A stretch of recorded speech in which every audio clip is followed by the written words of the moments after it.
Olá amigos, hoje o nosso Estilo Mais está aqui na cidade de Taquaritinga e hoje nós vamos falar de saúde com o Dr. Ricardo Lucilento. O nosso tema hoje é oftalmologia. Tudo bem, doutor? Tudo bem. Doutor, o tema que todo mundo conhece, todo mundo já fala, mas cuidados com a catarata. É hereditário, não é? De onde vem? Com quantos anos ela pode aparecer? Bom, vamos falar sobre isso então. Ok, vou começar então do princípio. O que é a catarata? Catarata é a opacidade do cristalino. O cristalino é a lente interna do nosso olho, que a gente já nasce com ela. Nos meios ópticos do olho, o olho é como se fosse uma máquina fotográfica. A gente tem duas lentes, a córnea, que é a tampinha transparente, que cobre o colorido do olho, e internamente nós temos o cristalino, que é a nossa lente, que a gente já, como eu disse, já nasce com ela, que está atrás do colorido do olho. Então a gente consegue ver o cristalino através da pupila, né? Quando a gente olha, examina um olho e o cristalino está transparente, então a gente vê a pupila pretinha, porque como o olho não tem luz dentro e aquilo está transparente, você vê como uma rodinha preta. Seria a mesma coisa que você passasse na frente de uma casa que está com a janela aberta, mas o vitrô está fechado. A gente vê aquele quadradinho preto, porque dentro daquela casa não tem luz. Quando a pessoa desenvolve catarata e essa lente vai ficando opaca, quando a gente olha através da menina do olho, da pupila, a gente já começa a ver uma opacidade, quer dizer, como se a vidraça da casa daquela pessoa tivesse passado uma camada muito fina de tinta, então ela vai ficando esbranquiçada. E isso vai dando uma dificuldade visual muito grande para a pessoa. De início, a pessoa começa a ter uma dificuldade visual como se tivesse uma névoa na frente, uma cortina, um embaçamento visual que vai se tornando cada vez mais denso. A pessoa, por conta dessa lente estar opaca, quando ela olha para uma fonte luminosa, por exemplo, uma luz de vela, uma luz de um carro, ou a lua, ou uma luz de um poste, ela começa a ver halos coloridos em volta. E isso vai ficando cada vez mais forte, né? Cada vez mais embaçado, e chega um ponto que ela pode chegar a realmente ficar com uma visão muito baixa. Doutor, isso a catarata ela se desenvolve de alguma maneira externa, algum fator externo influencia para desenvolver a catarata? Poderia, né? Então, como que a gente vai desenvolver a catarata? Primeiro, como tudo em nosso corpo, a gente já nasceu programado a ter determinadas doenças. E nós vamos fazer essas doenças durante a vida ou não, dependendo do meio ambiente que a gente vive, a maneira como a gente se alimenta, a maneira como a gente vive, né? Então, a catarata não deixa de ser também, não ter essa influência genética. Então, a pessoa já nasce com aquela tendência a desenvolver catarata, e aí o principal fator que faz ela desenvolver é a ultravioleta que está no ar, né? Então, o ultravioleta ele vai fazendo com que, acelerando o processo de perda de transparência do cristalino e desenvolvimento da catarata, né? É o fator mais predominante. Agora, existem outros fatores também que podem acelerar o processo. Por exemplo, algumas doenças como diabetes. Isso acelera o processo de formação de catarata. O uso de alguns medicamentos, como por exemplo cortisona, também aumenta a catarata. Existem várias outras doenças e várias outras medicações que podem acelerar o processo de formação de catarata. A catarata era uma doença anteriormente, assim, tida como de uma pessoa de idade. Eu me lembro quando eu comecei a estudar medicina, nos anos 80, que assim, a gente via gente com catarata acima de 80, velhinhos de 90 anos, né? Hoje em dia a gente vê catarata em pessoas assim, jovens, já vi catarata até em pessoas de 25 anos, tá? E o que está acontecendo? O que está acontecendo é talvez uma coisa que a gente ouve muito falar e não acredita muito, porque a gente ouve só na televisão, né? Que é o efeito estufa, que é o aumento de quantidade de ultravioleta que está no ar.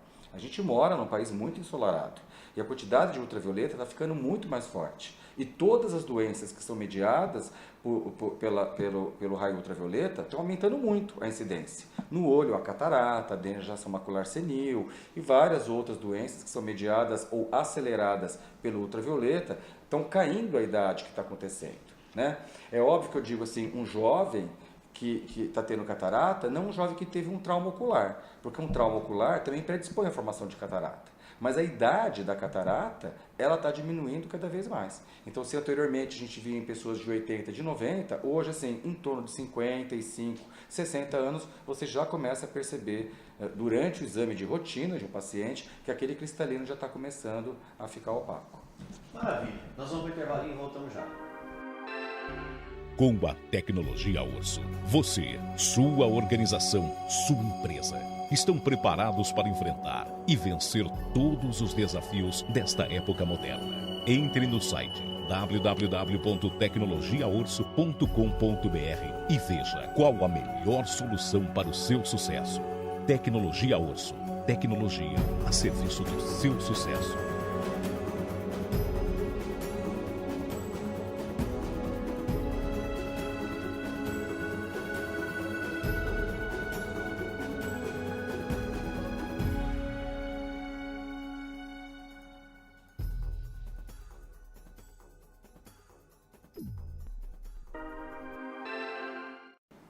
Voltamos aqui em Itaquaritinga, então, com o Dr. Ricardo. Doutor, o senhor falou muito desse negócio do raio ultravioleta que acaba ocasionando a catarata. É muito indicado também o uso de óculos escuros. Eu não posso sair na rua porque eu passo mal com essa claridade toda, às vezes até embaixo de chuva, aquele branco todo que a chuva proporciona, eu me sinto mal. Eu tenho que usar o óculos escuro a todo momento. Sim. Agora, eu queria que o senhor dissesse, o que é que pode servir para a gente como... Guia. Não é nem guia, prevenção. O que a gente pode usar como prevenção para não ocasionar essa catarata? Bom, a primeira coisa, a gente não pode esquecer que a gente não se livra do fator genético da gente, né? A gente pode tentar dar uma melhorada, mas a pessoa que nasceu com aquela predisposição, ela tem uma chance muito grande de desenvolver a catarata. E, na realidade, hoje em dia, assim, é uma doença que foi muito estudada, a cirurgia de catarata progrediu muito nos últimos anos, depois posso até a gente conversar sobre isso, e hoje em dia, eu digo sempre assim para o paciente, a gente não vê mais catarata como um problema, talvez a gente veja até como uma solução, porque depois da cirurgia da catarata, grande parte das pessoas conseguem ficar sem óculos, e as que ficam com óculos ficam com um grau muito diminuído em relação ao que usavam anteriormente, tá? Mas em relação à sua pergunta do óculos de sol, o óculos de sol é interessante sim usar. A fotofobia, que é a nossa adaptação ou a nossa dificuldade no sol, cada um tem a sua. Algumas pessoas têm mais, outras pessoas têm menos, é uma coisa individual, né? Existe até um paradigma de quem tem olho claro tem mais dificuldade no sol do que quem tem olho escuro, não é bem assim. Né? Assim, é uma condição de adaptação de cada pessoa ao sol. O que a gente tem que prestar muita atenção na hora de comprar um óculos de sol é porque um óculos de sol pode, em vez de ajudar a gente, pode piorar. Porque o que faz a gente ficar ruim quando a gente sai no sol? Quando a gente entra numa situação de muita luz, a pupila, que é a menina do olho, ela contrai. Ela contrai num reflexo de preservação para impedir que entre muito raio ultravioleta dentro do olho, para selecionar os raios. Então, é uma proteção natural que a gente tem. Só que a contração da pupila, ela é desagradável para a gente. Então, é a sensação que a gente tem ruim quando acende uma luz forte ou quando a gente sai no sol. Então, a gente colocando uma lente colorida na frente, vai filtrar a luminosidade, né? Então, a pupila já não vai sentir tanta diferença de luminosidade, ela não vai fechar tanto. Ela vai fechar só um pouco. Agora, se ela fecha só um pouco, ela está deixando entrar raio ultravioleta lá dentro, não está? Então, se você coloca, não adianta só você colocar uma coisa colorida na frente do seu olho para evitar a contração ser desconfortável. Se você não colocar uma coisa colorida que tenha um filtro ultravioleta, você está, em vez de você está tirando o mecanismo natural de evitar que entre muito raio ultravioleta e colocando um na frente que vai deixar entrar, né? Em vez de te ajudar, está te piorando.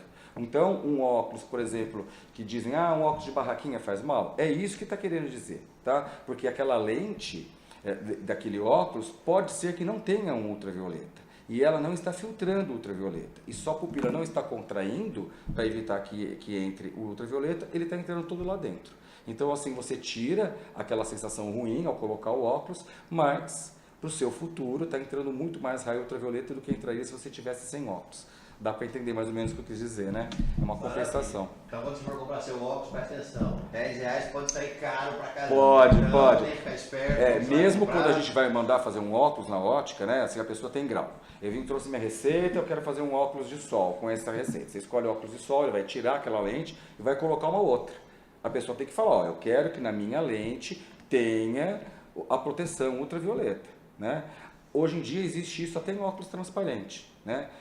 É um adendo, um acessório que você coloca na sua lente. Eu vou colocar antirreflexo, eu quero uma lente que tenha uma proteção ultravioleta, né? Porque é um filtro, ele pode ser colocado inclusive no óculos transparente. Tá. O senhor falou da cirurgia da catarata. Qualquer pessoa pode fazer a cirurgia, não tem contraindicação em cirurgia de catarata, tem? Atualmente, a não ser uma contraindicação, vamos ocular, algum problema, não tem uma contraindicação. Então, a cirurgia de catarata, assim, ela nos últimos anos, nas últimas décadas, assim, no final do século XX que a gente teve, aí, vamos supor, dos anos 80 para cá, teve uma mudança assim radical, muito grande, melhorando demais para o paciente, né? Anteriormente, ela era uma cirurgia que precisava fazer sedação, o paciente precisava dormir, ela obrigatoriamente deveria ser feita no hospital, o paciente para tomar a sedação, para fazer anestesia, às vezes até anestesia geral, ele tinha que passar por exames cardiológicos e precisava estar bem. E agora, existia uma determinada população que tinha pressão alta, por exemplo, que nunca estava bom para fazer a cirurgia. Ou a pessoa era diabética, ela nunca conseguia controlar o diabetes dela o suficiente para tomar uma anestesia. Ou ela tinha um problema cardíaco, da qual era incompatível com ela tomar uma anestesia geral, uma sedação. Esses pacientes não conseguiam fazer a cirurgia, né? Então a cirurgia ela foi progredindo para que cada vez mais conseguisse incluir essa população que não conseguia, vamos supor, não conseguia fazer a cirurgia por conta dos problemas de saúde que tinha, né? A técnica foi melhorando e as lentes intraoculares foram melhorando, porque até antes da década de 80 era muito raro colocar lente intraocular, né? Porque a gente tira o cristalino, como eu disse, é uma lente, ela tem um poder óptico de mais ou menos uns 24 graus, e se você não coloca nada no lugar, você olhava para o óculos. Então ficava aqueles óculos fundos de garrafa, que a gente via os vozinhos da década de 60, de 70 usando, né? Agora, quando você tira esse cristalino que está opaco, você coloca um artificial no lugar, que é a lente intraocular, né? E nessa colocação, você já faz um cálculo para que a pessoa fique com o menor grau possível. É por isso que eu falei anteriormente de que uma grande parte das pessoas podem conseguir ficar sem óculos ou com grau muito diminuído, né? E hoje em dia existe uma máquina que chama facoemulsificação, que é usada para fazer a cirurgia da catarata. A pessoa fala, eu fiz cirurgia de catarata laser. Ela quis dizer isso, que ela fez uma cirurgia com facoemulsificação. É uma cirurgia que já não necessita mais de anestesia geral, não necessita mais de sedação, dependendo da máquina que é usada, ela pode ser feita só com colírio, né? Então, já não tem mais necessidade, assim, aquela coisa rígida de uma pessoa com problema cardíaco por causa de conta da medicação que é injetada nela, ou do hipertenso, não conseguir fazer a cirurgia, né? Ele estando mais ou menos controlado, com o diabetes controlado, ele vem, a anestesia é feita só com colírio, né? Ele faz a cirurgia, é um procedimento em torno mais ou menos de 7 a 10 minutos, e vai embora para casa, né? Não chegando embaçado, aí começa a usar colírio e vai melhorando dia a dia. Bom, doutor, o senhor também trabalha com uma correção ocular aí, uma cirurgia, uma plástica ocular, né? Isso. Mas isso eu vou querer saber num outro dia, a gente vai visitar o senhor de novo. Sim. E eu espero que vocês tenham gostado da nossa explicação aqui, junto com o doutor Ricardo. E a gente vai voltar aqui para falar dessa correção ocular através da cirurgia plástica também, que ele faz aqui mesmo. Então, fiquem com Deus e até a próxima. Muito obrigado.